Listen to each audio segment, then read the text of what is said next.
आप देख रहे हैं राष्ट्रप्रथम और मैं हूं आपके साथ हिमानी। बुलेटिन में आम खबरों पर विस्तार से डालेंगे नजर, लेकिन उससे पहले एक नजर डालेंगे इस वक्त की सुर्खियों पर। रोचक होगा कांग्रेस का अध्यक्ष का चुनाव। दिग्विजय सिंह की एंट्री से रोचक होगा। 30 सितंबर तक दिग्विजय दाखिल करेंगे नामांकन। कमलनाथ का भी आया था नाम। कैरेबियन समुद्र से उठा तूफान। क्यूबा में तबाही मचाने के बाद यह अमेरिका के फ्लोरिडा राज्य की ओर बढ़ा है। इसके 8 घंटे में पहुंचने की संभावना। हिमाचल प्रदेश में विधानसभा चुनावों से पहले भाजपा ने कांग्रेस को एक और झटका दिया है। हिमाचल प्रदेश कांग्रेस के कार्यकारी अध्यक्ष हर्ष महाजन ने भाजपा का दामन थाम लिया। पश्चिम बंगाल भाजपा अध्यक्ष सुकांत मजूमदार ने बड़ा खुलासा किया है। मजूमदार ने बंगाल की मुख्यमंत्री को लेकर दावा किया कि उन्हें दिसंबर तक गिरफ्तार किया जा सकता है। केंद्र सरकार की आतंकी गतिविधियों में लिप्त पॉपुलर फ्रंट ऑफ इंडिया यानी कि पीएफआई व उसके 8 सहयोगी संगठनों पर 5 साल के लिए पाबंदी लगा दी गई है। तो चलिए बुलेटिन की खबरों को देखते हैं विस्तार से और सर्वप्रथम बात करते हैं कांग्रेस अध्यक्ष पद के लिए अशोक गहलोत और शशि थरूर के बाद एक नया नाम सुर्खियों में आ गया है। इसके बाद यह चुनाव और भी रोचक बनता गया है। दरअसल कांग्रेस नेता दिग्विजय सिंह ने बुधवार को पार्टी के अध्यक्ष पद के लिए नामांकन दाखिल करने का फैसला लिया है। संभावना है कि वे रात ही में उन्होंने इसके लिए फॉर्म भी भर दिया। कांग्रेस अध्यक्ष का चुनाव 17 अक्टूबर को है। उनके करीबी सूत्रों से मिली जानकारी के अनुसार अध्यक्ष पद के लिए चुनाव लड़ने का फैसला दिग्विजय सिंह का अपना है। इसके लिए उन्हें गांधी परिवार से किसी ने भी सलाह नहीं दी है।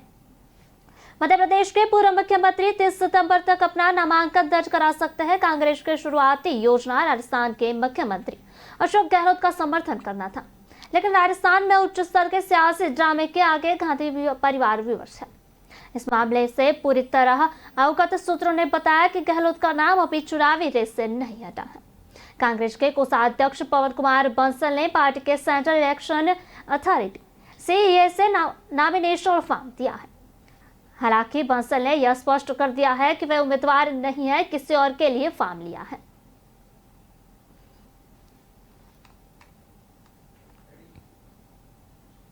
कैरेबियन समुद्र से उठा तूफान। क्यूबा में तबाही मचाने के बाद यह अमेरिका के फ्लोरिडा राज्य की ओर बढ़ रहा है।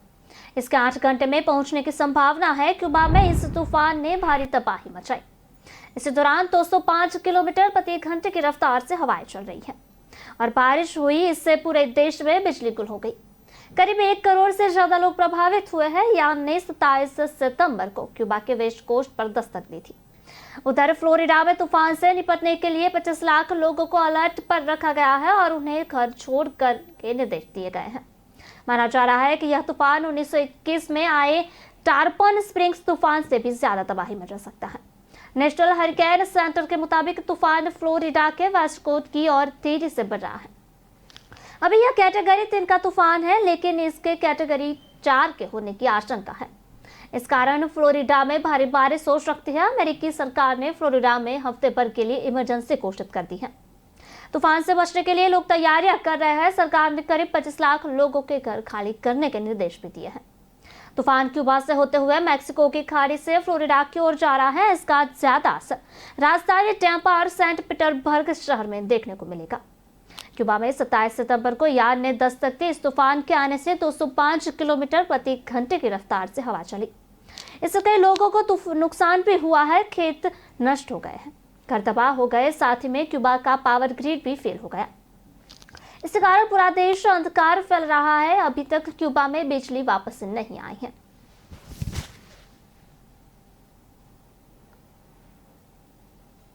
हिमाचल प्रदेश में विधानसभा चुनाव से पहले भाजपा ने कांग्रेस को एक और झटका दिया है। हिमाचल प्रदेश कांग्रेस के कार्यकारी अध्यक्ष हर्ष महाजन ने भाजपा का दामन थाम लिया। उन्होंने दिल्ली की पार्टी की सदस्यता ग्रहण की। भाजपा के राष्ट्रीय अध्यक्ष जगत प्रकाश नड्डा और केंद्रीय वाणिज्य एवं उद्योग मंत्री पीयूष गोयल ने कहा कि हर्ष महाजन को पार्टी में पूरा मान सम्मान दिया जाएगा। हर्ष महाजन की चंबा से चुनाव लड़ने की संभावना जताई जा रही है। वे भाजपा प्रत्याशी के तौर पर चंबा से चुनाव मैदान में उतर सकते हैं। हर्ष महाजन 2003 से 2008 तक वीरभद्र सरकार में कैबिनेट मंत्री रहे हैं। हर्ष महाजन पूर्व मुख्यमंत्री वीरभद्र सिंह के खास भरोसेमंद लोगों में शामिल थे। हर्ष महाजन ने वीरभद्र सिंह के नए विधानसभा हल्के अर्की का चुनाव प्रबंधन भी देखा था, जब वीरभद्र सिंह को पूरे प्रदेश के चुनाव की कमान संभालनी थी। हर्षवर्धन वर्ष 1993 से 2007 तक 3 बार चंबा विधानसभा क्षेत्र से विधायक रहे। वर्ष 2007 के वर्ष में महाजन ने पूर्व मुख्यमंत्री दिवंगत वीरभद्र के चुनाव का जिम्मा संभाला। 1993 में पहली बार विधायक बने महाजन तत्कालीन सरकार में मुख्य संसदीय सचिव रहे। 1991 में प्रदेश कांग्रेस का चीफ व्हिप चुना गया। 2003 में महाजन कैबिनेट मंत्री बने थे। वर्ष 1986 में से 1996 तक महाजन प्रदेश युवा कांग्रेस के अध्यक्ष रहे। 2012 में राज्य सहकारी बैंक का चेयरमैन नियुक्ति कर दिया गया। हर्ष महाजन वीरभद्र सिंह के सबसे करीबियों में से एक रहे हैं। कांग्रेस के प्रति निष्ठा को देखते हुए हाईकमान ने उन्हें प्रदेश का कांग्रेस कार्यकारी अध्यक्ष नियुक्त किया था।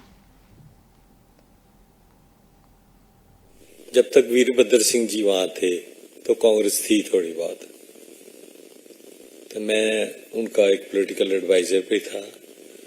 स्टेट की इलेक्शन सारी हैंडल करता था मैं जो उनके साथ। पर आज कांग्रेस दिशाहीन हो गई है। आज कांग्रेस कोई लीडरलेस हो गई है। ना विजन है, ना लीडर है, ना ही ग्रास रूट लेवल पे काम करने के लिए कार्य करता है। मैं तो कार्यकारी अध्यक्ष अभी भी हूं, आज भी, लेकिन मेरे को थोड़ी देर हुई वहां काम करते हुए। जितना लॉजिस्टिक्स है, वॉर रूम है, आपका पॉलिटिकल कैंपेन है, ये मैं हैंडल कर रहा था। तो लेकिन वहां अब वीरभद्र सिंह के जाने के बाद कुछ भी नहीं रहा। चुटपुट नेता, चुटभैये नेता और माँ बेटे का राज, जैसे यहाँ माँ बेटे का राज है, फैमिली फील्डम हो रहा है। और सबसे बड़ी बात है कि मैं तो हेल्म ऑफ अफेयर्स में है, वहाँ एक सेक्शन जो हमारा है वो सेल ऑफ टिकट्स कर रहा है, sale of tickets and party post. इसे जब इतना देख लिया मैंने, क्योंकि मैं तो हेल्म ऑफ अफेयर्स में हूँ, तो मेरे बिल्कुल मन को ठोस पहुंचा। और दूसरी तरफ ये भी देखने को मिला कि अब कांग्रेस हिमाचल में नहीं जीतेगी। आप बात करते हैं पश्चिम बंगाल भाजपा अध्यक्ष सुकांत मजुमदार ने बड़ा खुलासा किया है। मजुमदार ने बंगाल के मुख्यमंत्री को लेकर दावा किया है कि उन्हें दिसंबर तक गिरफ्तार किया जा सकता है। टीम के 41 नेताओं के नाम शीर्ष नेतृत्व के पास है। भाजपा नेता और फिल्म स्टार मिथुन चक्रवर्ती ने भी टीएमसी विधायकों के संपर्क में होने का दावा किया था। मिथुन चक्रवर्ती ने कहा कि ममता बनर्जी की पार्टी के 21 विधायकों को हमारे संपर्क में है, अब समय का इंतजार करना है। पश्चिम बंगाल भाजपा के अध्यक्ष दिलीप घोष ने कहा कि ममता बनर्जी ने पितृपक्ष के दौरान दुर्गा पूजा का उद्घाटन किया। घोष ने कहा कि ममता बनर्जी पितृपक्ष में उद्घाटन कर दुर्गा पूजा की पवित्रता को नष्ट किया। ममता बनर्जी के सभी कार्य गलत है, इसलिए देवी दुर्गा की पूजा करते समय मंत्रों के जाप में भी गलती की गई। पश्चिम बंगाल के विपक्ष नेता सुवेंदु अधिकारी ने कहा कि सत्तारूढ़ तृणमूल कांग्रेस राज्य में अगले 6 महीने तक नहीं टिकेगी। उनकी यह टिप्पणी सत्ताधारी पार्टी द्वारा अगले 6 महीनों में नई और सुधरी टीएमसी आने का दावा करने वाले पोस्टरों के सामने आने वाले बात आई। पूर्व मोदीपुर में एलओपी सुवेंदु अधिकारी ने कहा कि प्रवर्तन निदेशालय यानी कि ईडी और केंद्रीय जांच ब्यूरो यानी कि सीबीआई अपना काम कर रही है। अधिकारी ने कहा कि टीएमसी 6 महीने भी नहीं चल सकेगी।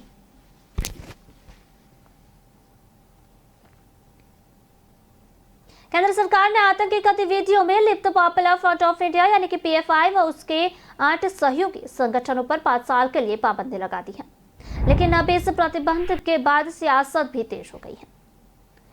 एआईएमआईएम के अध्यक्ष असदुद्दीन ओवैसी ने इस पर कड़ी प्रतिक्रिया दी है। उन्होंने कहा कि पीएफआई की सोच का हम पहले ही विरोध करते आए हैं, लेकिन इस पर प्रतिबंध बिल्कुल गलत है।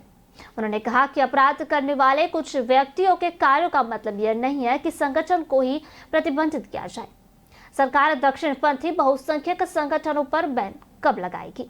उन्हें संरक्षण क्यों नहीं दिया जा रहा है? पॉपुलर फ्रंट ऑफ इंडिया यानी पीएफआई का गठन 17 फरवरी 2007 को हुआ था। यह संगठन दक्षिण भारत में 3 मुस्लिम संगठनों का विलय करने के बाद था।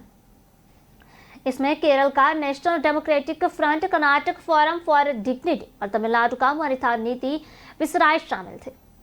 पीएफआई का दावा है कि इस वक्त देश के 23 राज्यों यह संगठन सक्रिय है। देश में स्टूडेंट इस्लामिक मूवमेंट यानी कि सीमे पर बैन लगने के बाद पीएफआई का विस्तार तेजी से हुआ है। कर्नाटक, केरल जैसे दक्षिण भारतीय राज्यों में इस संगठन की काफी पकड़ बताई जाती है। इसकी कई शाखाएं भी है। गठन के बाद ही इससे पीएफआई पर समाज विरोधी और देश विरोधी गतिविधियां करने के आरोप लगते रहे हैं। पीएफआई एक कट्टरपंथी संगठन है। 2017 में एनआईए ने गृह मंत्रालय को पत्र लिखकर इस संगठन पर प्रतिबंध लगाने की मांग की थी। एनआईए की जांच में इस संगठन के कथित रूप से हिंसक और आतंकी गतिविधियों में लिप्त होने की बात आई थी। एनआईए के डोजियर के मुताबिक संगठन राष्ट्रीय सुरक्षा के लिए खतरा है। यह संगठन मुस्लिमों पर धार्मिक कट्टरता थोपने और जबरन धर्मांतर कराने का काम करता है। एनआईए ने पीएफआई पर हथियार चलाने के लिए ट्रेनिंग कैंप चलाने का आरोप लगाया है। इतना ही नहीं, यह संगठन युवाओं को कट्टर बनाकर आतंकी गतिविधियों में शामिल होने के लिए भी उकसाता है।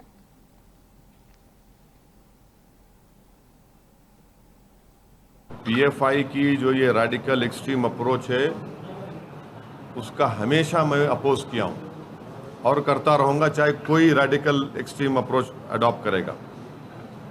मगर ये बैन इसलिए हम सपोर्ट नहीं कर सकते क्योंकि चंद इंडिविजुअल अगर कोई क्राइम करते हैं, उस बिना पर अगर आप ऑर्गेनाइजेशन को बैन करेंगे, सुप्रीम कोर्ट ने क्या कहा कि mere association with an organization is not enough to convict someone। ये जो ड्रैकोनियन बैन जो लगाया गया है, ये मुस्तकबिल के लिए डेंजरस चीज़ है, क्योंकि आप ये कहना चाहेंगे कोई भी मुसलमान अपनी दिल में जो बात है, जहन में बात है, वो ना करे। और जिस तरीके से हमारी इलेक्ट्रल जमहूरियत चल रही है, वो फाशिज़म के करीब जा चुकी है। तो अब कोई भी नौजवान मुसलमान अपनी बात को रखेगा तो आप एक पैम्फलेट निकाल देंगे पीएफआई का, और फिर वो जो काला कानून है यूएपीए का, उसको इस्तेमाल करेंगे। और इस यूएपीए के कानून में कई मुसलमान बरसों जेल में रहते हैं, उसके बाद कोर्ट उनको बरी करता है।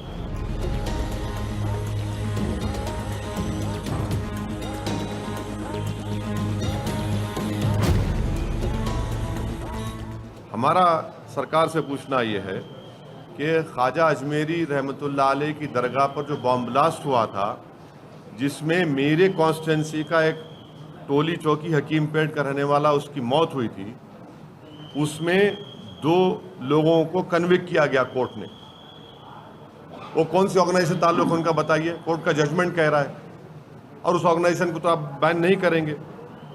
तो इसीलिए ये हमारा इस पर ये कहना है। अब मैं सवालात नहीं लूँगा, ये पार्टी का आप चाह रहे थे कि पार्टी का इसमें स्टैंड क्या है, ये आपके सामने में खुल के रखा हूँ। रेडिकलाइजेशन हो, एक्सट्रीमिज़म हो, हम उसका अपोज करते आए हैं।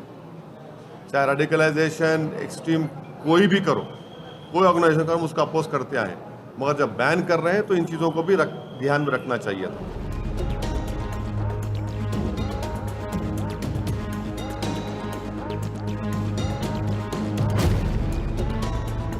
राइट विंग हो, मिडिल विंग हो, सेंटर विंग हो, कोई विंग हो, जो भी रेडिकलाइजेशन और एक्सट्रीमिज्म की तरफ किसी को लेकर जाता है, उसको अपोज करने की जरूरत। बात करते हैं पॉलिटिशियन और एक्टर रवि किशन ठगी का शिकार हुए हैं। मुंबई के व्यापारी ने एक्टर के 3 करोड़ रुपए हड़प लिए हैं। ऐसे में रवि ने व्यापारी के खिलाफ मामला पुलिस में दर्ज कराया है। व्यापारी का नाम जैन जितेंद्र रमेश है। उस पर रवि किशन के पैसे न लौटाने और बाउंस चेक देने का आरोप लगे हैं। कैंट पुलिस अभी मामले की जांच कर रही है। बिजनेसमैन पर आरोप है कि 10 साल पहले उसने रवि किशन से रुपए उधार लिए थे, जो कि वह लंबे समय से लौटा नहीं रहा था। जब व्यापारी पैसे वापस लौटाने का दबाव बनाया गया तो उसने रवि किशन को 7 दिसंबर 2021 को 34 लाख के भरा चेक दिए। लेकिन 6 फरवरी 2022 को बैंकों के अधिकारियों ने लेटर लिखकर जानकारी दी कि जिस बैंक अकाउंट का चेक दिया गया है उसमें रुपए नहीं आए हैं। इस मामले में रवि ने रमेश से बात भी की, मगर उनकी तरफ से कोई सही जवाब नहीं आया। लंबे समय तक कोई जवाब न मिलने पर एक्टर ने 27 सितंबर को व्यापारी के खिलाफ केस फाइल कर दिया। बता दें कि रवि चेक बाउंस होने के बाद ही से व्यापारी से बार बार पैसे मांग रहे हैं, लेकिन रमेश उन्हें पैसे नहीं दे रहे हैं। इन घटना ने रवि मानसिक और आर्थिक रूप से काफी परेशान कर दिए हैं। इसके बाद ही एक्टर शिकायत दर्ज कराने पर मजबूर हुए। ठगी के मामलों में कैंट पुलिस मामले की जांच कर रही है। मीडिया से बातचीत करते हुए पुलिस स्टेशन के प्रभारी निरीक्षक शशि भूषण राय ने बताया कि तहरीर के आधार पर केस दर्ज कर लिया गया है। जांच के आधार पर ही आगे की कार्रवाई की जाएगी।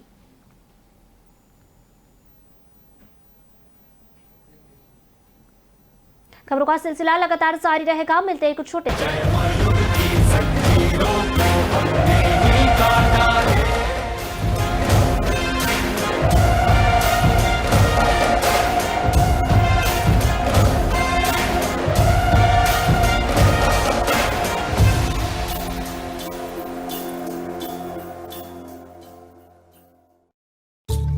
चाय तैयार है। मैं चेंज करके आती हूँ। मैं चेंज करके आती हूँ। मैं चेंज करके आती हूँ। लायरा का नया कलेक्शन बहाने कम पड़ जाएंगे पर स्टाइल्स नहीं। Lyra, time to style.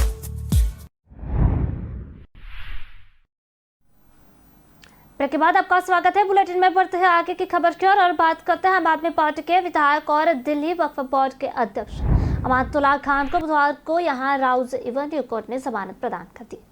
उनके खिलाफ वक्फ बोर्ड में लेन देन में हेरफेर करने का आरोप है। आप विधायक को 1 लाख रुपए की जमानत राशि और इन्हें ही बांड पर जमानत दी गई है। अदालत ने 26 सितंबर को खान को 14 दिनों की न्यायिक हिरासत में भेजा दिया था। खान को 16 सितंबर को गिरफ्तार किया गया था। इससे पहले 21 सितंबर को अदालत ने खान की हिरासत में पूछताछ को 5 दिन के लिए बढ़ा दिया गया था। भ्रष्टाचार निरोधक शाखा ने 16 सितंबर को खान के परिसर पर छापेमारी करने के बाद उन्हें गिरफ्तार कर लिया था। प्राथमिकी के अनुसार खान ने दिल्ली वक्फ बोर्ड के अध्यक्ष के रूप में काम करते हुए उन्होंने सभी मानदंडों और सरकारी दिशा निर्देशों का उल्लंघन करके 32 लोगों को अवैध रूप से वक्फ बोर्ड के भर्ती कर दिया गया। दिल्ली वक्फ बोर्ड के तत्कालीन सीईओ ने स्पष्ट रूप से एक बयान दिया था और इस तरह की अवैध भर्तियों के खिलाफ एक ज्ञापन जारी किया था। प्रधानमंत्री नरेंद्र मोदी की अध्यक्षता में केंद्रीय कैबिनेट की बैठक में बड़े फैसले लिए गए। कैबिनेट ने बुधवार को केंद्र सरकार के कर्मचारियों के लिए 1 जुलाई 2022 से महंगाई भत्ते यानी कि डीए और पेंशन भोगियों को महंगाई राहत में 4% को बढ़ोतरी की मंजूरी दी थी। देश में लगभग 50 लाख केंद्रीय कर्मचारी और 61 लाख से अधिक पेंशन भोगी हैं। इसके अलावा केंद्रीय मंत्रिमंडल की बैठक में कई अन्य फैसले भी लिए गए। जाने केंद्रीय कैबिनेट में कौन कौन से फैसले लिए गए हैं। केंद्र सरकार ने बुधवार को गरीबों के लिए मुफ्त राशन उपलब्ध कराने की राशन योजना बनाई है।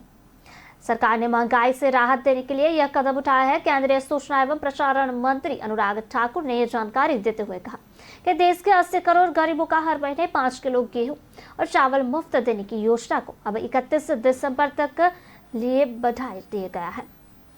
केंद्रीय कैबिनेट ने केंद्र सरकार के कर्मचारियों और पेंशन भोगियों के लिए महंगाई भत्ते यानी कि डीए में 4% की बढ़ोतरी करने का फैसला किया है। केंद्रीय सूचना एवं प्रसारण मंत्री अनुराग ठाकुर ने प्रेस वार्ता में ये जानकारी दी थी। सरकार ने इस फैसले में केंद्र सरकार के कर्मचारी और पेंशन भोगी को 1 जुलाई 2022 से क्रमशः बढ़े हुए महंगाई भत्ते और महंगाई राहत के हकदार हो गए।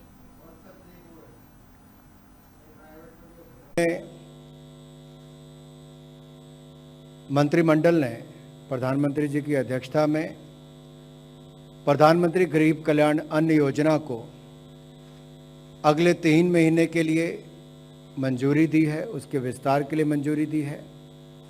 80 करोड़ से ज़्यादा लोगों को इसका लाभ मिलता है और इसमें अगले 3 महीने में लगभग 122 लाख मीट्रिक टन खाद्यान्न देश भर के 80 करोड़ से ज़्यादा गरीबों को मिलेगा, जिस पर लगभग 44,762 करोड़ रुपया खर्च आएगा। पहले से छठे चरण तक 3,45,000 करोड़ रुपया अब तक इस पर व्यय हुआ है, अनुमानित जो सब्सिडी मिली है। और 7वें चरण में 122 लाख मीट्रिक टन खाद्यान्न 80 करोड़ से ज़्यादा ज़रूरतमंद गरीबों को मिलने वाला है और कुल मिलाकर लगभग 3,91,000 करोड़ रुपया इसके ऊपर खर्च आएगा।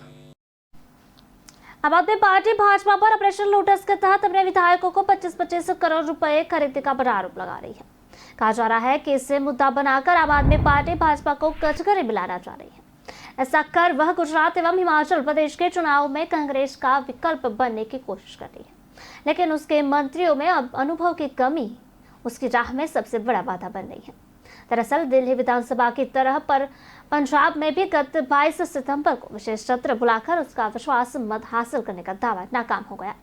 सरकार को नियमित सत्र बुलाना पड़ा। राज्यपाल बनवारी लाल पुरोहित ने ही सरकार से पूछ लिया कि पंजाब विधानसभा के किन नियमों के तहत विश्वास प्रस्ताव लाया जा रहा है। पंजाब विधानसभा की नियमावली में तो इसकी व्यवस्था ही नहीं है। बस यही आप सरकार से गड़बड़ी हुई। सरकार विधानसभा का सत्र किसी भी समय बुला सकती है, पर सत्र को बुलाने की एक प्रक्रिया है। विधायकों को तैयारी करने के लिए 15 दिन का नोटिस देना पड़ता है, लेकिन सत्तारूढ़ पार्टी की हड़बड़ी के कारण राज्यपाल और सरकार के बीच रिश्तों में कड़वाहट भी आ गई है। वहीं न चाहते हुए विपक्षी पार्टियां एक मंच पर आ गई और मात्र 2 सीटों वाली भाजपा ने जिस तरह का हमलवार रुख अपनाया हुआ है, उससे शिरोमणि अकाली दल और कांग्रेस जैसी बड़ी पार्टियां भी हर्षेश दिखाई दे रही है। इन सब के बीच जिस तरह की लड़ाई आम आदमी पार्टी ने लड़ने को सोची थी, उसमें उसे ज्यादा सफलता मिलती नजर नहीं आ रही है। पंजाब विधानसभा की नियमावली में कहीं भी सरकार की ओर से विश्वास मत हासिल करने का प्रावधान नहीं है। केवल विपक्ष सरकार ही के खिलाफ अविश्वास मत ला सकता है, वह भी तब जब उसके पास एक निश्चित विधायकों की संख्या हो, लेकिन इस समय विपक्ष के पास अब वह भी नहीं है।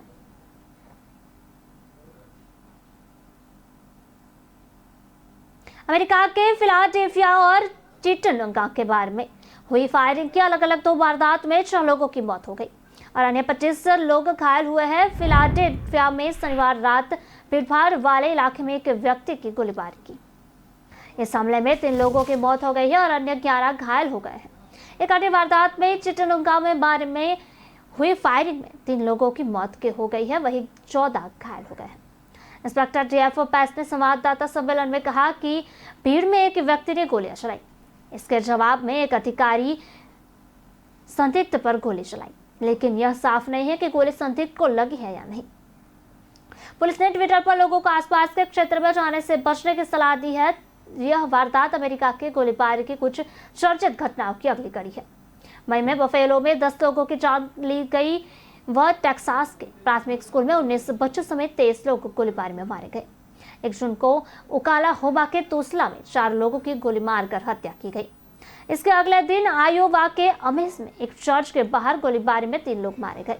इस वर्ष अब तक अमेरिका में भीड़ में गोलीबारी की 233 वारदात से हुई है और इनमें 18,000 लोगों की जान भी जा चुकी है। अमेरिका में फायरिंग की घटनाएं लगातार बढ़ रही है। राष्ट्रपति बाइडेन की चेतावनी का भी लोगों पर कोई असर नहीं हो रहा है। बीते दिनों बाइडेन ने कहा था कि अपराधियों को बख्शा नहीं जाएगा, उनके खिलाफ कड़ी कार्रवाई की जाएगी। फिलाडेल्फिया में पहले 14 मई को बफेलो में स्टोर में हुई गोलीबारी में 10 लोग मारे गए थे, जबकि 14 मई को टेक्सास से 19 बच्चों और 2 शिक्षकों को भी गोली मारकर हत्या कर दी गई थी।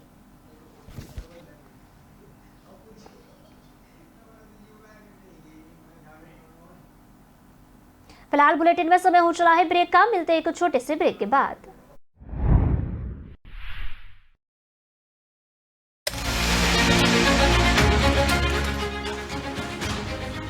खबरों की दुनिया से 24 घंटे 7 दिन हम रखते हैं आपको अपडेट।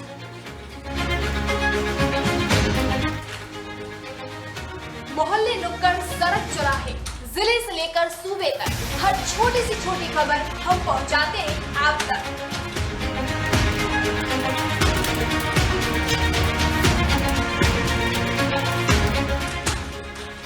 हर छोटी से छोटी खबर पर रखते हैं पैनी नजर।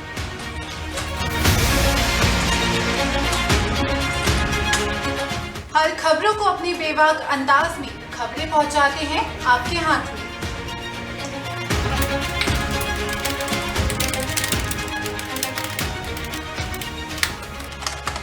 खबरों को तलाशने और तराशने के बाद सीधे आप तक पहुंचाते हैं न्यूज रूम से। सिर्फ खबरों को आप तक पहुंचाने की जिम्मेदारी नहीं उठाते, बल्कि खबरों के पीछे की हकीकत को भी आप तक पहुंचाते हैं हम, क्योंकि हम है राष्ट्र प्रथम जो खबरें पहुंचाए आप तक प्रथम। दिल का परिंदा उड़ चला, अंदाज अपना मन चला, खुद की तो सुन ले, जी भर के जी ले, रुकना ना तू अब ठहर। Lyra, Lyra, anytime, anywhere. Lyra, Lyra, everybody loves to wear. Lyra, anytime, anywhere.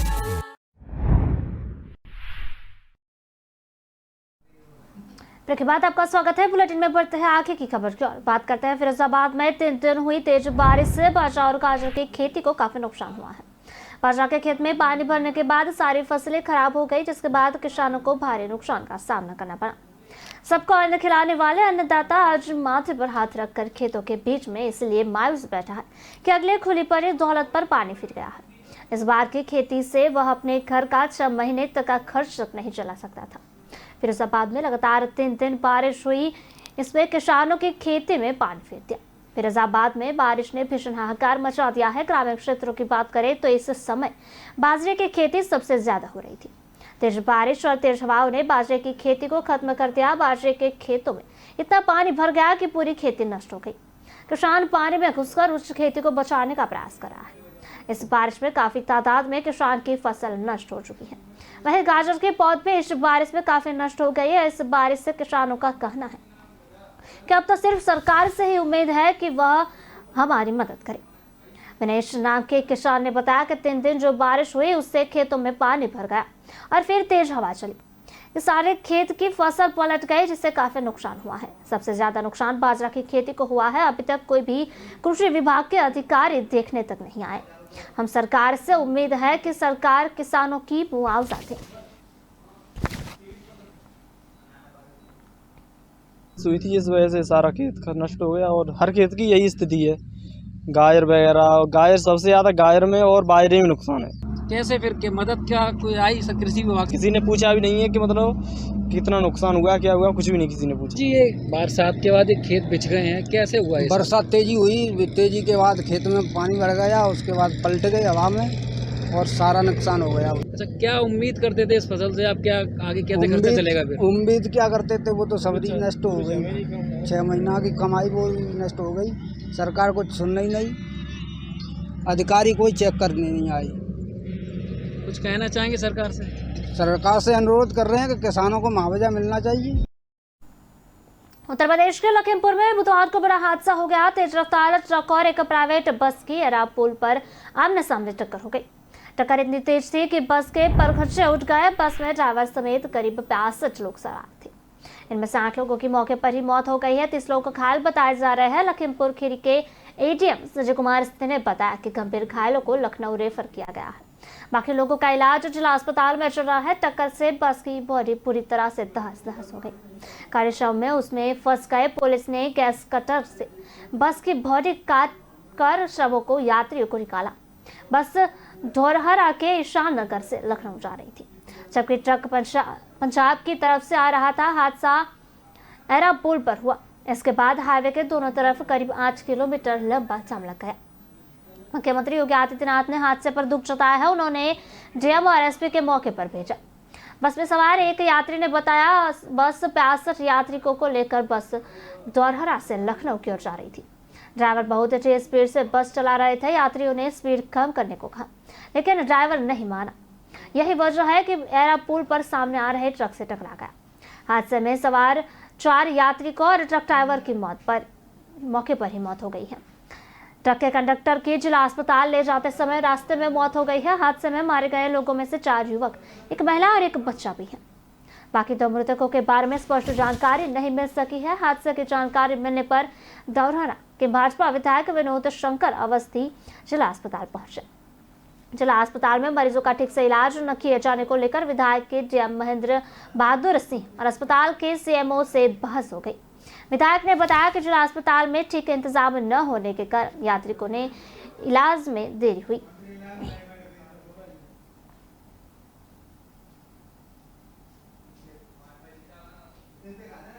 भारतीय रिजर्व बैंक यानी कि आरबीआई मौद्रिक समीक्षा नीति की बैठक 28 सितंबर से शुरू हो चुकी है, जो 30 सितंबर तक चलेगी। इसे खत्म होने के बाद आरबीआई 30 सितंबर को क्रेडिट पॉलिसी का ऐलान करेगी। जानकारों के अनुसार आरबीआई मौद्रिक समीक्षा नीति बैठक में रेपो रेट में बढ़ोतरी का ऐलान हो सकता है। उम्मीद है कि आरबीआई रेटों में 0.50% का इजाफा कर सकता है। फिलहाल बात करें तो रेपो रेट 5.40% है।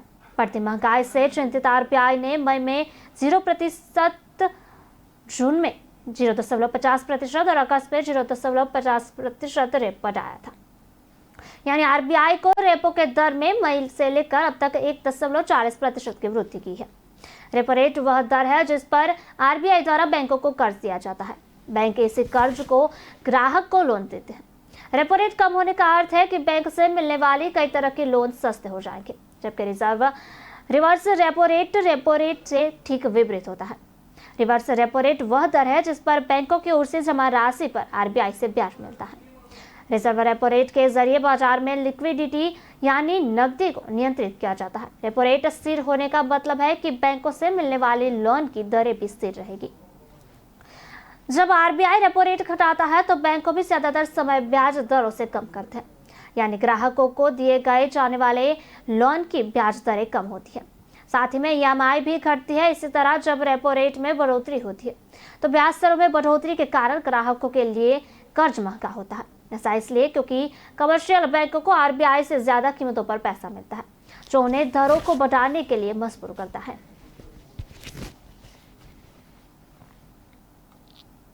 बात करते हैं जयपुर नगर निगम ग्रेटर में एक बार फिर शील धाबा मेयर की कुर्सी संभाल ली। दोपहर की घटना है जिसमें मुख्यालय पहुंचने पर कुछ पार्षद और कार्यकर्ताओं के साथ विधायक कालीचरण शराफ भी पहुंचे थे, जहां उन्होंने धबाई के फूलों का गुलदस्ता भेंट कर मेयर बनने की बधाई दी। हालांकि उनकी ज्वाइनिंग में शहर के अन्य दूसरे विधायक और शहर भाजपा का कोई बड़ा पदाधिकारी नहीं दिखा। इस दौरान शील धवाई ने मीडिया से बातचीत करते हुए कहा कि सुधरने और पहले से ज्यादा अच्छा काम करने पर रहेगा। धवाई ने मौजूदा कार्य व्यवस्था पर भी सवाल उठाते हुए कहा कि अभी शहर में कोई व्यवस्था सबसे ज्यादा खराब है, इसे ठीक करना मेरी पहली प्रायोरिटी है। इसके अलावा बड़ी संख्या में लोगों की रोड लाइट संबंधी शिकायतें पेंडिंग है।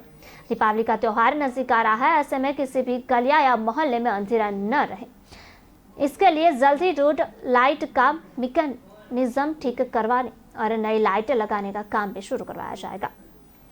शील धाबाई भले ही भाजपा में वसुंधरा राजे की नजदीकी रही हो, लेकिन उनकी मौजूदा कांग्रेस सरकार के नेताओं से भी अच्छा तालमेल है। यही कारण रहा है कि इसी कार्यकाल में 239 दिन कार्यवाहक मेयर रहने के दौरान उनकी एक बार भी नगर निगम कमिश्नर या किसी दूसरे अधिकारी से विवाद नहीं हुआ। वहीं सरकार में यूडीएच मंत्री शांति धारीवाला भी ये मानते हैं कि धाबाई ने पिछले कार्यकाल में अच्छा काम किया है, जिसके चलते उन्हें दोबारा कार्यवाहक मेयर बनाया गया है। केंद्रीय मंत्रिमंडल ने 3 प्रमुख रेलवे स्टेशनों नई दिल्ली, अहमदाबाद और सीटीएमटी मुंबई के पुनर्विकास के भारतीय रेलवे प्रस्ताव को मंजूरी दे दी है। इस परियोजना में लगभग 10,000 करोड़ रुपए का निवेश शामिल है। यह जानकारी केंद्रीय मंत्री अनुराग ठाकुर और अश्विनी वैष्णव ने दी है। केंद्रीय मंत्री अश्विनी वैष्णव ने कहा नई दिल्ली रेलवे स्टेशन बसों, ऑटो और मेट्रो रेल सेवाओं के साथ ट्रेन सेवाओं को एकीकृत करेगा। अहमदाबाद रेलवे स्टेशन का नया स्वरूप मोटेरा के सूर्य मंदिर से प्रेरित है और सीएसएमटी के हेरिटेज भवन में बदलाव नहीं किया जाएगा। उसके आसपास की इमारतों का पुनर्विकास किया जाएगा। केंद्रीय मंत्री अश्विनी वैष्णव ने प्रेस कॉन्फ्रेंस कर कहा केंद्र सरकार ने नई दिल्ली, छत्रपति शिवाजी और अहमदाबाद रेलवे स्टेशन के पुनर्विकास के लिए 10,000 करोड़ रुपए अनुमोदन राशि स्वीकृति दी है। अभी कुल 199 रेलवे स्टेशन के पुनर्निर्माण का कार्य भी चल रहा है।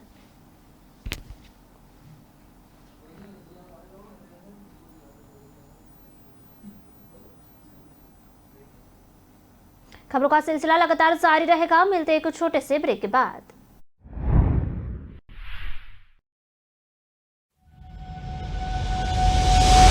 लहरों से डरकर नौका पार नहीं होती, कोशिश करने वालों की कभी हार नहीं होती। नन्ही चींटी जब दाना लेकर चलती है, चढ़ती दीवारों पर 100 बार फिसलती। मन का विश्वास रगों में साहस भरता है, चढ़कर गिरना, गिरकर चढ़ना न अखरता है। आखिर उसकी मेहनत बेकार नहीं होती, कोशिश करने वालों की कभी हार नहीं होती। डुबकी या सिंधु में गोताखोर लगाता, जा जाकर खाली हाथ लौट कर आता। मिलते नहीं सहज ही मोती गहरे पानी में, बढ़ता 2 गुना उत्साह इसी हैरानी में। मुट्ठी उसकी खाली हर बार नहीं होती, कोशिश करने वालों की कभी हार नहीं होती। असफलता एक चुनौती है, इसे स्वीकार करो। क्या कमी रह गई देखो और सुधार करो। जब तक न सफल हो नींद चैन को त्यागो तो, संघर्ष का मैदान छोड़कर मत भागो तो। कुछ किए बिना ही जय जयकार नहीं होती, कोशिश करने वालों की कभी हार नहीं होती। कुछ नया करो।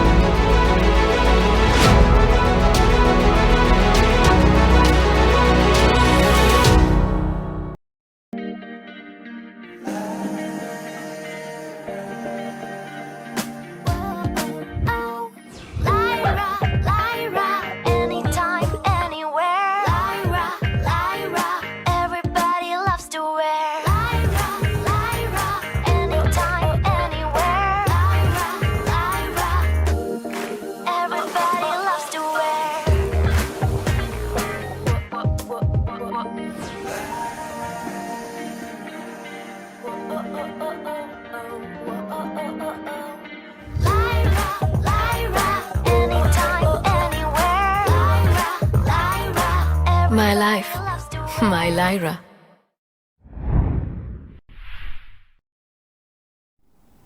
ब्रेक के बाद आपका स्वागत है। बुलेटिन में बढ़ते हैं आगे की खबर की ओर और बात करते हैं पश्चिम बंगाल शिक्षक भर्ती घोटाले के आरोपी और जेल में बंद पूर्व मंत्री पार्थ चटर्जी की जमानत याचिका पर बुधवार को सेशन कोर्ट में सुनवाई हुई। पार्थ को जमानत देने का प्रवर्तन निदेशालय यानी कि ईडी ने विरोध किया। ईडी ने चार्जशीट में कहा कि शिक्षा मंत्री रहते हुए पार्थ ने अपनी करीबी अर्पिता की बहन को सरकारी नौकरी दिलाई। ईडी ने आगे कहा कि पार्थ ने पत्नी की मौत के बाद उसकी company Texas Fab private limited के अधिकांश शेयर अर्पिता के नाम कर दिए। ईडी ने दोनों की जमानत का विरोध करते हुए 14,643 पन्नों के दस्तावेज कोर्ट में जमा किए। एबीपी आनंद की रिपोर्ट के मुताबिक ईडी ने कहा कि अर्पिता के शॉपिंग बिल का भुगतान भी पार्थ ही करते हैं। चार एजेंसी ने आगे दावा किया कि अर्पिता और पार्थ दोनों थाईलैंड के एक फुटेज गए थे।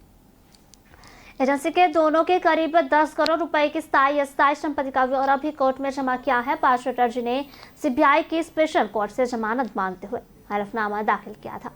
कोर्ट में हलफनामा दाखिल कर पार्थ ने कहा, मुझे पॉलिटिकल साजिश के तहत फंसाएगा। मैं मंत्री रहने से पहले नेता प्रतिपक्ष भी रहा हूँ। ईडी मेरे बंगले पर 24 घंटे से ज्यादा वक्त तक नहीं रही, लेकिन उससे कुछ नहीं मिला। मुझे जमानत दी जाए जिससे मैं चैन से जी सकूं। पार्थ ने आगे कहा कि मैंने ईडी की अब तक की पूछताछ में पूरा सहयोग किया है और आगे भी करता रहूंगा। मैं खुद को लॉ का स्टूडेंट रहा हूं और ब्रिटिश जमाने में मुझे स्कॉलरशिप मिल चुके हैं। मैं क्यों स्कैम करूंगा? मैंने 1 रुपए भी नहीं खाया है। पार्थ चटर्जी ब्रिटिश जमाने में स्कॉलरशिप मिलने का दावा जरूर कर रहे हैं, लेकिन उनका जन्म आजाद भारत में हुआ था।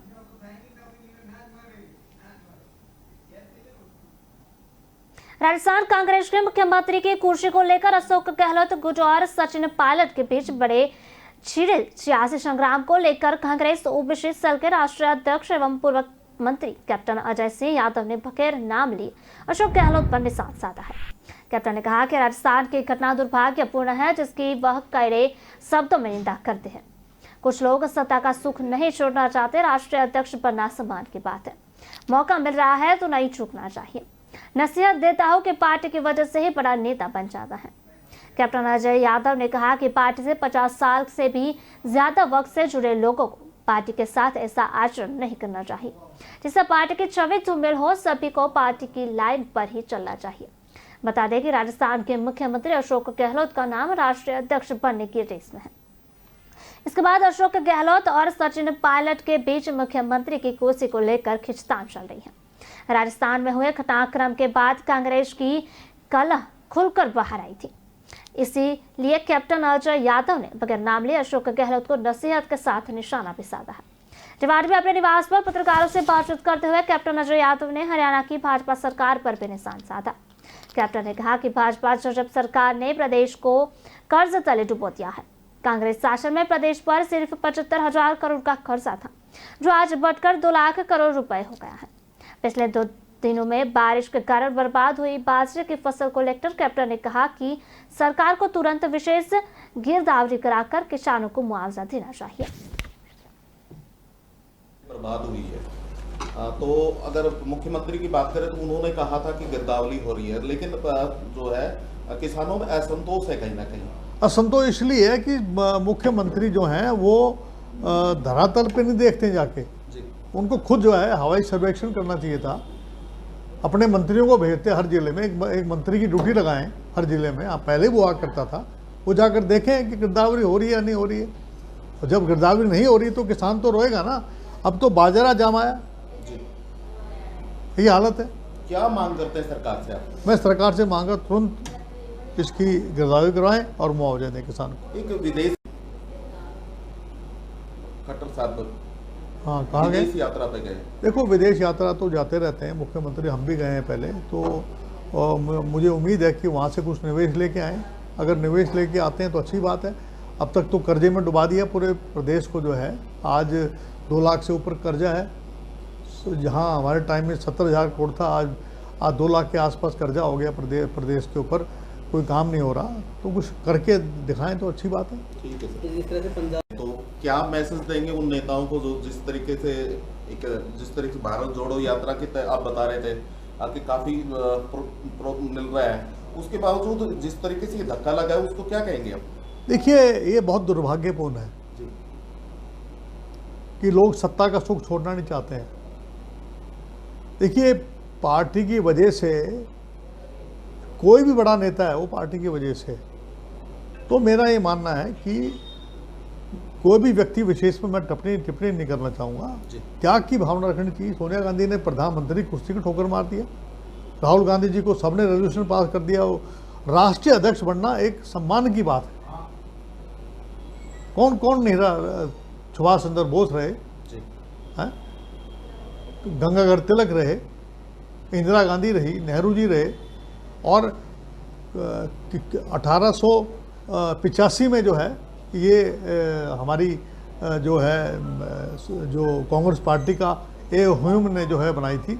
आज अगर किसी को मौका मिल रहा है उसको चूकना नहीं चाहिए। ये सौभाग्य है किसी व्यक्ति का। और जो भी कुछ हुआ इसमें राजस्थान में, इसकी मैं खड़ी निंदा करता हूँ। और मैं समझता हूँ उनको जो है जिस प्रकार से पार्टी की लाइन है, पार्टी ने उनको विधायक बनाया, मंत्री बनाया है। और मुझे बड़ा अचरज होता है कि जो लोग 50-50 साल तक राजनीति से जुड़े हुए हैं आज इस प्रकार का आचरण दिखाएं।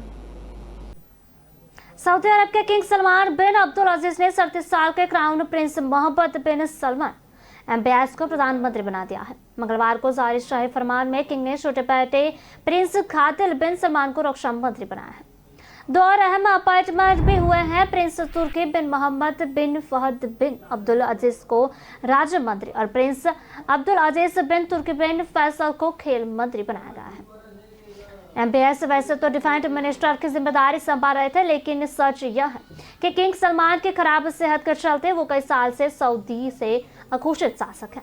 विदेश मंत्री की जिम्मेदारी पहले ही की तरह प्रिंस फैसल बिन फरहन अल सऊद, वित्त मंत्री का दायित्व महद्दव अल जादन और निवेश मंत्री की जिम्मेदारी खालिद अल फली निभाते रहेंगे। घोषणा के बाद MBS के एक बड़े बयान में कहा, सऊदी अरब ने डिफेंस इंडस्ट्री में आत्मनिर्भरता 2% से बढ़ाकर 15% कर दी है। नए डिफेंस मिनिस्टर इसे 50% तक ले जाने की कोशिश कर रहे हैं। 86 साल के किंग सलमान 2015 में शासक बने, लेकिन इससे पहले करीब 2.5 साल तक उन्हें प्रिंस सलमान की तरह की क्राउन प्रिंस के तौर पर काम किया था। उनकी सेहत पिछले कुछ सालों से ठीक नहीं है, जिसके बाद से ही MBS के प्रधानमंत्री बनने की अटकलें लगाई जाने की लगी थी। किंग को इस 2 साल के बाद इस साल दोबारा अस्पताल में भी एडमिट होना पड़ा था। हाल ही में मई में उन्हें 1 हफ्ता तक हॉस्पिटल में एडमिट रखे थे। इस दौरान कोलोनोस्कोपी सहित उनके कई टेस्ट किए गए थे, पर हाल में कैबिनेट की बैठकों की अध्यक्षता अब भी किंग सलमान ही करेंगे।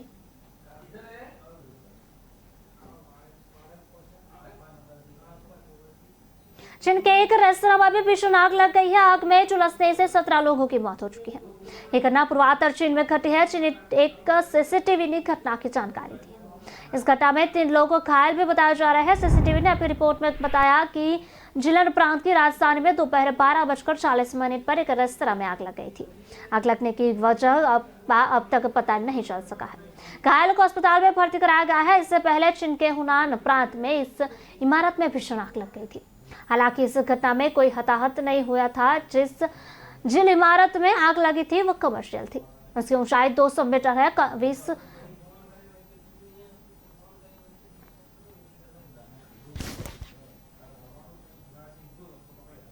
कांग्रेस अध्यक्ष चुनाव के लिए नामांकन की प्रक्रिया शुरुआत 24 सितंबर से हो चुकी है। केरल के तिरुवनंतपुरम में सांसद शशि थरूर और राजस्थान के मुख्यमंत्री अशोक गहलोत के बीच मुकाबला माना जा रहा था, लेकिन राजस्थान में हुए सियासी ड्रामे के बाद गहलोत को लेकर स्थिति अभी स्पष्ट नहीं है। इस बीच कांग्रेस सांसद अब्दुल खालिफ ने प्रियंका गांधी के पार्टी अध्यक्ष का पद संभालने की वकालत की। उन्होंने कहा कि भारतीय परंपरा के अनुसार वाड्रा परिवार की बहू होने के कारण प्रियंका अब गांधी परिवार के सदस्य नहीं है, उन्हें अध्यक्ष पद ग्रहण करना चाहिए, बारपेटा के कांग्रेस सांसद ने एक ट्वीट में कहा। जैसा कि राहुल गांधी फिर से कांग्रेस अध्यक्ष बनने से इनकार कर रहे हैं, मैं प्रियंका गांधी को सर्वश्रेष्ठ उम्मीदवार मानता हूं। वाड्रा परिवार की बहू होने के नाते वह अब गांधी परिवार के सदस्य नहीं है। उनकी टिप्पणी अशोक गहलोत का यह भी कहना है कि कुछ दिन बाद आई है कि राहुल गांधी ने उनसे कहा है कि वह पार्टी कार्यकर्ताओं की इच्छा का सम्मान करते हैं कि उन्हें संगठन का प्रभाव लेना चाहिए, लेकिन गांधी परिवार से कोई भी अगला कांग्रेस अध्यक्ष नहीं बनेगा। गहलोत ने कहा, मैं राहुल गांधी से कई बार अनुरोध किया है, पीसीसी के प्रस्ताव पारित किया है, कार्यकर्ता भी यही चाहते हैं। मेरे मन में उनके लिए बहुत सम्मान है, लेकिन कुछ कारणों से हमने तय किया है कि एक गैर गांधी परिवार के व्यक्ति को अध्यक्ष बनना चाहिए।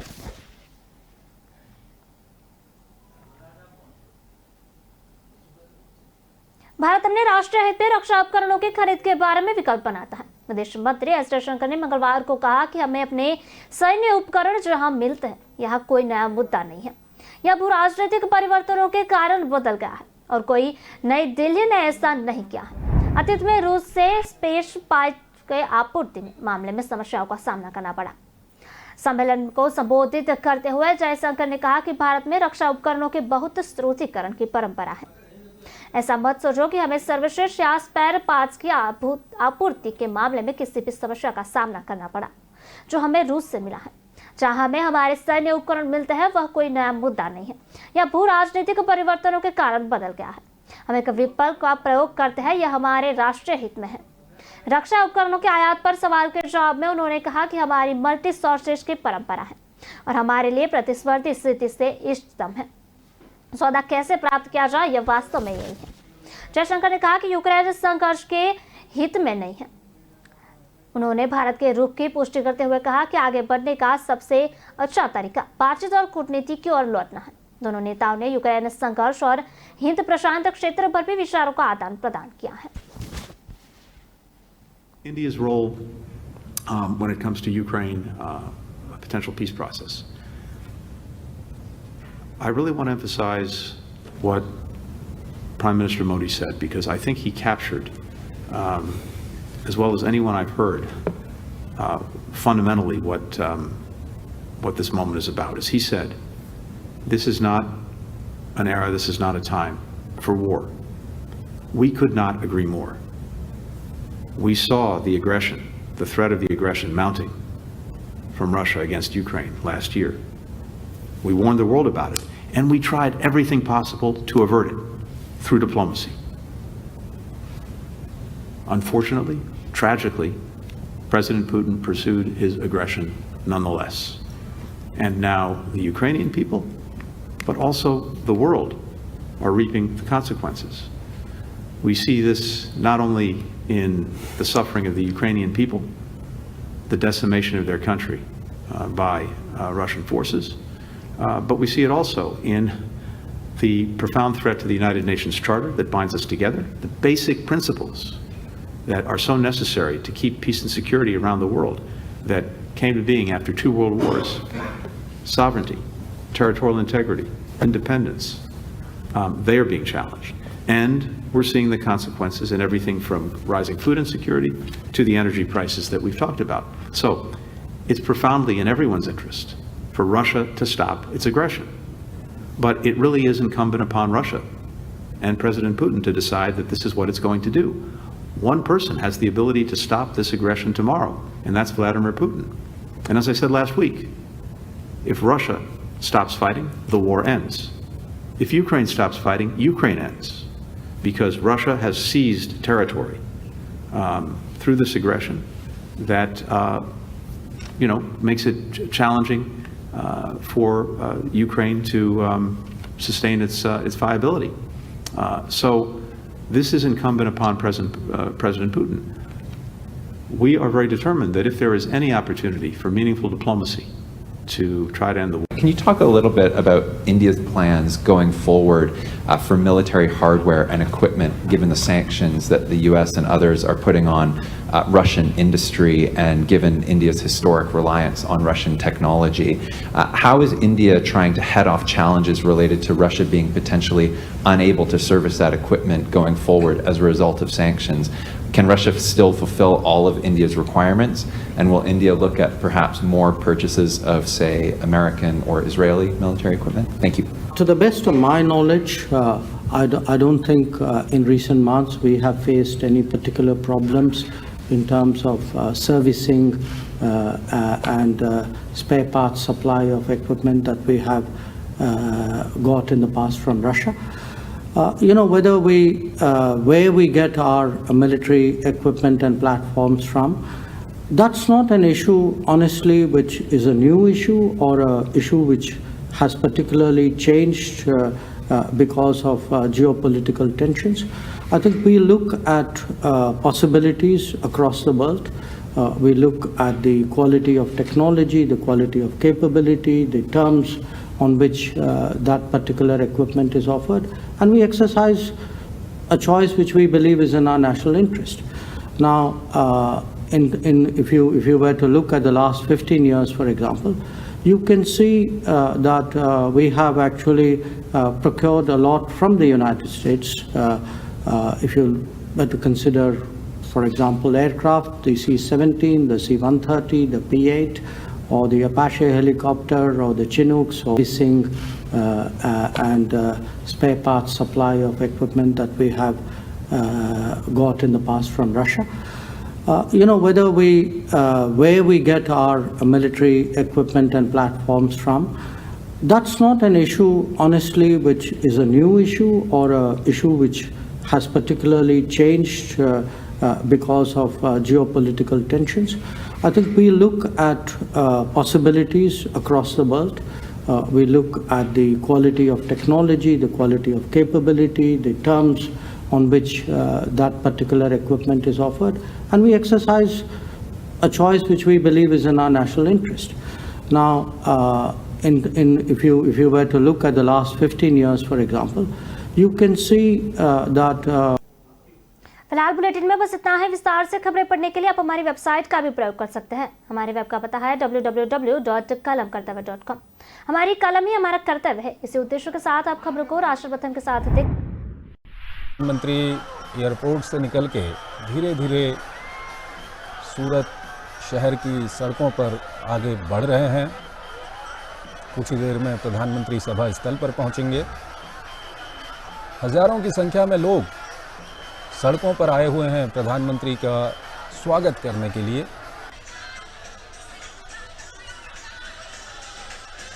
गुजरात के विकास की अगर हम बात करें तो प्रधानमंत्री ने एक स्वर्णिम इबारत विकास की अगर हम बात करते हैं तो वहाँ पर लिखी है। प्रधानमंत्री जब गुजरात के मुख्यमंत्री थे तब भी उन्होंने गुजरात के विकास को एक अलग दिशा दी, एक तीव्र गति दी और